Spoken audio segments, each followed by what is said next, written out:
ফেসবুকে আকর্ষণীয় কন্টেন্ট তৈরি করার জন্য অবশ্যই আপনাকে চেষ্টা করতে হবে। ছবি শুধু দিলেই হবে না, ছবিটার মধ্যে একটা আকর্ষণ থাকতে হবে মানুষের। ভিডিও শুধু করলেই হবে না, সেই ভিডিওটার প্রতি মানুষের একটা আকর্ষণ থাকতে হবে। এমন ছবি, এমন ভিডিও আপনি তৈরি করুন বা পোস্ট করুন যেটার প্রতি মানুষের আকর্ষণ থাকবে, দৃশ্য আকর্ষণ থাকবে, মজার কিছু থাকবে, শিক্ষার কিছু থাকবে, জানার কিছু থাকবে। মানুষ যেন সেখান থেকে শিক্ষা জানে এবং মজা নিতে পারে।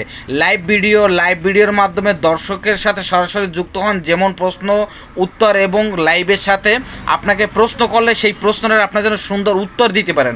এখন আপনি লাইভে এসে বসে আছেন, ভাত খান, নাস্তা খান, কী করেন, দুলাভাই কই গেছে, ভাই কই গেছে, আপনার বাচ্চা বলাবান কয়জন, বিয়ে হয়েছে না কি বিয়ে হয় নাই, আপনাকে দেখতে তো মনে হয় না বিয়ে হয় না, আর আপনি মিসকে মিসকে বসে হাসেন।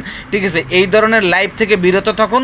সবসময় চেষ্টা করবেন ভিডিও এবং লাইভ এই দুটোতেই যেন আপনার সব কিছু মিলিয়ে একটা আকর্ষণ থাকে, মানুষের জানার কৌতূহল থাকে, মানুষ দেখার জন্য যেন দৃষ্টিনন্দন কিছু দৃশ্য থাকে। তাহলেই আপনি সব কিছু মিলিয়ে আপনি মনে করেন এখানে একটা সফলতার দিক এগোতে পারবেন। আর যদি নিজের মন গড়া সব কিছু করেন তাহলে কখনোই এখান থেকে সফলতা পাবেন না।